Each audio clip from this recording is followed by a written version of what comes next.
Arabs have lived in this land continuously for thousands of years. When the first Jewish immigrants arrived from Europe, the Arabs received them well and even taught them the local agricultural methods. The Jewish immigrants perhaps did not arrive with bad intentions, yet they gradually pushed the Arab peasants, falahin, out of their places of residence.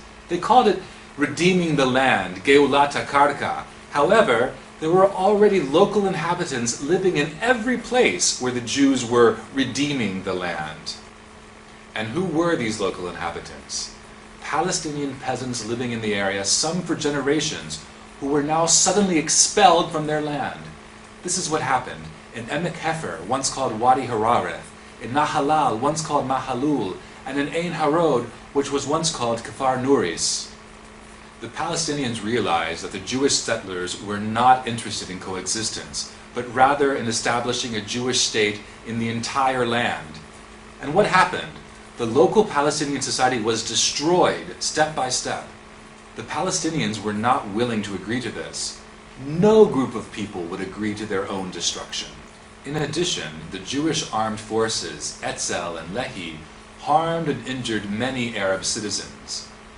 In 1947, when the UN decided to partition Palestine into two, for Palestinians and Jews, the Palestinians realized that they would not get a fair partition, since most of the countries in the Western world supported the Jews.